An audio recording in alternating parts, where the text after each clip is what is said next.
Hello friends, ಎಲ್ಲರಿಗೂ ಸರ್ಗಮ್ಸ್ Nalpaka YouTube ಚಾನಲ್ಗೆ ಸ್ವಾಗತ. ಇವತ್ತಿನ ರೆಸಿಪಿ ಬಾಳೆಕಾಯಿ ರವಾ ಫ್ರೈ. ನೋಡಿದ್ರಲ್ಲ ಎಷ್ಟು ಅದ್ಭುತವಾಗಿ ಎಷ್ಟು ಚೆನ್ನಾಗಿ ಕಾಣಿಸ್ತಿದೆ ಅಂತ. ತಿನ್ನೋದಕ್ಕೆ ಕೂಡ ಅಷ್ಟೇ ಚೆನ್ನಾಗಿ ಗರಿಗರಿಯಾಗಿ ಬಂದಿರುತ್ತೆ. ಇದು ನಾವು ಅನ್ನ ತಿಳಿ ಸಾರಿಗೆ ಹಾಗೂ ಅನ್ನ ಬೇಳೆ ಸಾರಿಗೆ ನೆಂಚ್ಕೊಂಡು ತಿಂದರೆ ತುಂಬಾನೇ ಚೆನ್ನಾಗಿರುತ್ತೆ. ನಾವು ನಾನ್ ವೆಜ್ಜೇ ತಿಂತಾ ಇದ್ದೀವಿ ಅನ್ನೋ ರೀತಿಲಿ ಅನ್ನೋ ಫೀಲ್ ನಮಗೆ ತರುತ್ತೆ. ಅಷ್ಟು ಚೆನ್ನಾಗಿರುತ್ತೆ. ಇದಕ್ಕೆ ಏನೆಲ್ಲ ಸಾಮಗ್ರಿಗಳು ಬೇಕು, ಹೇಗೆಲ್ಲ ಮಾಡ್ಕೊಳ್ಳೋದು ಅಂತ ನೋಡ್ಕೊಳ್ಳೋಣ ಬನ್ನಿ. ಮೊದಲಿಗೆ ನಾನಿಲ್ಲಿ 2 ಬಾಳೆಕಾಯಿನ ತಗೊಂಡಿದ್ದೀನಿ. ಬಾಳೆಕಾಯಿನ ತಗೊಂಡು ನಾನು ಸ್ವಲ್ಪ ಸಿಪ್ಪೆನ ಅಷ್ಟೇ ಕಟ್ ಮಾಡಿಕೊಂಡು ಈ ರೀತಿ ಸ್ಲೈಸ್ ರೀತಿಲಿ ಮಾಡ್ಕೊಂಡಿದ್ದೀನಿ. ಇಡೀ ಬಾಳೆಕಾಯಿನ ಮಧ್ಯದಲ್ಲಿ ಈ ರೀತಿ ಸ್ಲೈಸ್ನಾಗಿ ಮಾಡಿಕೊಂಡು ನಾನು ತಗೊಂಡಿದ್ದೀನಿ. ನಾವು ಈ ಬಾಳೆಕಾಯಿ ತವಾ ಫ್ರೈ ಮಾಡೋದಕ್ಕೆ ಒಂದು ಮಸಾಲಾನ ರೆಡಿ ಮಾಡ್ಕೊಳ್ಬೇಕಾಗುತ್ತೆ. ಆ ಮಸಾಲಾಗೆ ಮೊದಲಿಗೆ ನಾನು ರುಚಿಗೆ ತಕ್ಕಷ್ಟು ಉಪ್ಪನ್ನು ಹಾಕೊಳ್ತಾ ಇದ್ದೀನಿ.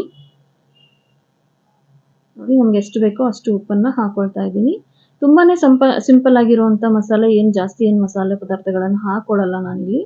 ನಂತರ ಒಂದು 1/4 ಟೀ ಸ್ಪೂನ್ ಅಷ್ಟು ಅರಿಶಿಣದ ಪುಡಿ ಹಾಗೂ 1 ಟೀ ಸ್ಪೂನ್ ಅಷ್ಟು ರೆಡ್ ಚಿಲ್ಲಿ ಪೌಡರ್ನ ಹಾಕೊಳ್ತಾ ಇದ್ದೀನಿ. ಹಾಗೆ ನಾನು ಒಂದು ಅರ್ಧ ನಿಂಬೆ ಹಣ್ಣ ಕೂಡ ಕಟ್ ಮಾಡಿಕೊಂಡು ಅದರ ರಸನ ಹಿಂಡ್ಕೊಳ್ತಾ ಇದ್ದೀನಿ. ಹಾಗೆ ನಾನು ಈಗ ಕಲಿಸ್ಕೊಳ್ಳೋದಕ್ಕೆ ಟ್ರೈ ಮಾಡ್ತೀನಿ. ನೋಡಿ, ಇಷ್ಟೇ ಮಸಾಲೆ ಅಷ್ಟೇ, ತುಂಬ ಮಸಾಲ ಏನು ಹಾಕೊಳ್ತಾ ಇಲ್ಲ. ನಾನು ಕಲಿಸ್ಕೊಳಕ್ಕೆ ಟ್ರೈ ಮಾಡ್ತೀನಿ. ಆದರೆ ತುಂಬ ಒಣರಾಗಿರೋದ್ರಿಂದ ನಾನು ಸ್ವಲ್ಪ ನೀರನ್ನು ಕೂಡ ಇದಕ್ಕೆ ಮಿಕ್ಸ್ ಮಾಡ್ಕೊಳ್ತೀನಿ. ನೀರನ್ನು ಹಾಕೊಳ್ದೆ ಹೋದರೆ ಇದು ಕಲಿಸ್ಲಿಕ್ಕೆ ಬರೋದಿಲ್ಲ. ಹಾಗಾಗಿ ಸ್ವಲ್ಪ ನೀರನ್ನು ನಾನು ಹಾಕೊಳ್ತೀನಿ. ಎಷ್ಟು ತುಂಬ ನೀರು ಹಾಕೊಳ್ಬಾರ್ದು, ಸ್ವಲ್ಪ ನೀರನ್ನು ಮಾತ್ರ ಹಾಕೊಳ್ಬೇಕು. ಇದಕ್ಕೆ ಎಷ್ಟು ನೀರಿನ ಅವಶ್ಯಕತೆ ಇದೆಯೋ ಅಷ್ಟು ನೀರನ್ನು ಹಾಕೊಳ್ಬೇಕು.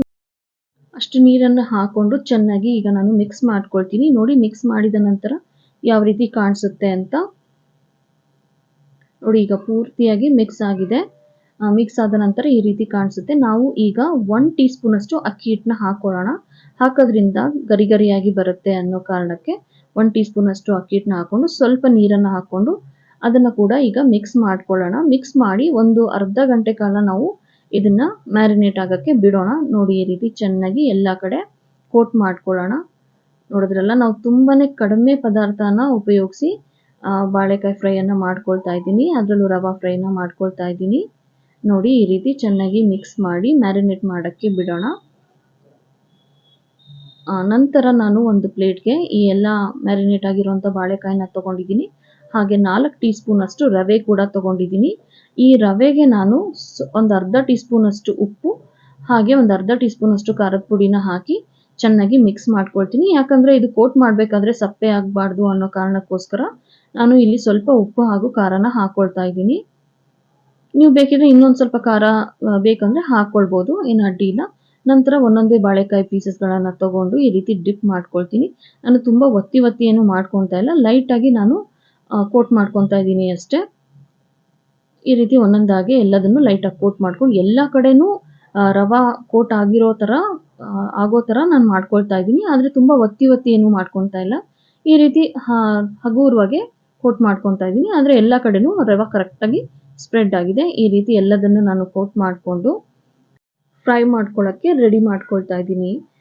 ನೋಡಿ, ಎಲ್ಲ ಬಾಳೆಕಾಯಿ ಪೀಸಸ್ಗಳನ್ನು ನಾನು ಈ ರೀತಿ ಕೋಟ್ ಮಾಡ್ಕೊಂಡು ರೆಡಿ ಮಾಡ್ಕೊತಾ ಇದ್ದೀನಿ. ನೋಡಿದ್ರಲ್ಲ, ಎಲ್ಲ ಪೀಸಸ್ಸು ರೆಡಿ ಆಗಿದೆ. ಈ ರೀತಿ ನಾನು ಕೋಟ್ ಮಾಡ್ಕೊಂಡು ರೆಡಿ ಮಾಡಿ ಇಟ್ಕೊಂಡಿದ್ದೀನಿ. ನಂತರ ನಾನು ಒಂದು ತವಾ ಇಟ್ಟು ತವಾಗೆ ಸ್ವಲ್ಪ ಎಣ್ಣೆನ ಸ್ಪ್ರೆಡ್ ಮಾಡ್ಕೊಳ್ತೀನಿ. ನೀವು ಬೇಕಿದ್ರೆ ಸ್ವಲ್ಪ ಹೆಚ್ಚಿಗೆ ಎಣ್ಣೆ ಕೂಡ ಹಾಕ್ಕೊಳ್ಬೋದು.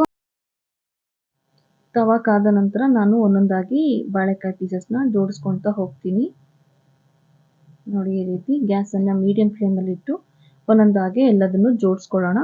ಹಾಗೆ ನಮಗೆ ಬೇಕಿದ್ರೆ ಸ್ವಲ್ಪ ಮೇಲೆ ಕೂಡ ಎಣ್ಣೆನ ಹಾಕ್ಕೊಳ್ತಾ ಇದ್ದೀನಿ.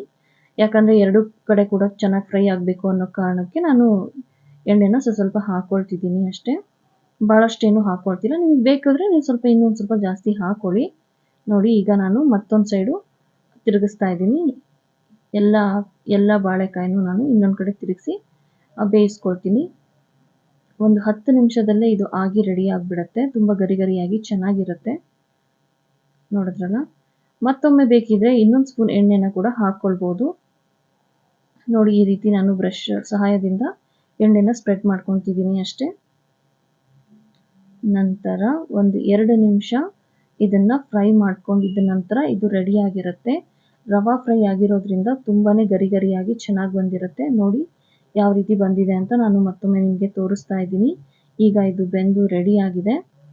ಆದರೆ ನಾವು ಎಲ್ಲದನ್ನು ಮತ್ತೊಮ್ಮೆ ತಿರುಗಿಸ್ಕೊಳ್ಳೋಣ. ಈಗ ಬಾಳೆಕಾಯಿ ಎಲ್ಲ ಕಡೆನೂ ಚೆನ್ನಾಗಿ ಫ್ರೈ ಆಗಿ ಬೆಂದು ರೆಡಿ ಆಗಿದೆ. ಈಗ ನಾವು ಎಲ್ಲ ಪೀಸಸ್ಗಳನ್ನು ನಾವು ಬೇರೆ ಕಡೆ ಶಿಫ್ಟ್ ಮಾಡ್ಕೊಳ್ಳೋಣ. ನೋಡಿ, ನಾನು ಹತ್ತಿರದಿಂದ ತೋರಿಸ್ತೀನಿ ಯಾವ ರೀತಿ ಬಾಳೆಕಾಯಿ ಫ್ರೈ ಆಗಿ ರೆಡಿ ಆಗಿದೆ ಅಂತ. ನೋಡಿದ್ರಲ್ಲ ಎಷ್ಟೊಂದು ಚೆನ್ನಾಗಿ ಬಂದಿದೆ, ಎಷ್ಟು ಚೆನ್ನಾಗಿ ಕಾಣಿಸ್ತಿದೆ ಅಂತ. ತಿನ್ನೋದಕ್ಕೆ ಕೂಡ ಅಷ್ಟು ತುಂಬಾ ಚೆನ್ನಾಗಿರುತ್ತೆ. ಇದನ್ನು ನಾವು ಸ್ನ್ಯಾಕ್ಸ್ ರೀತಿಲೂ ತಿನ್ಬೋದು ಅಥವಾ ಸೈಡ್ಸ್ ಥರನೂ ನೆಂಚ್ಕೊಂಡು ತಿನ್ಬೋದು. ತುಂಬಾ ಚೆನ್ನಾಗಿರುತ್ತೆ. ಅನ್ನಕ್ಕಂತೂ ತುಂಬಾ ಒಳ್ಳೆಯ ಕಾಂಬಿನೇಷನ್ ಅಂತಲೇ ಹೇಳ್ಬೋದು. ಇಲ್ಲ ಅಂದರೆ ಟೀ ಟೈಮಲ್ಲೂ ಕೂಡ ನಾವು ಇದನ್ನು ಸ್ನ್ಯಾಕ್ಸ್ ರೀತಿಲೂ ಕೂಡ ತಿನ್ಬೋದು. ಈ ರೀತಿ ಎಲ್ಲದನ್ನು ನಾವು ಶಿಫ್ಟ್ ಮಾಡ್ಕೊಳ್ಳೋಣ. ಮತ್ತೆ ಸಿಗೋಣ ನಮ್ಮ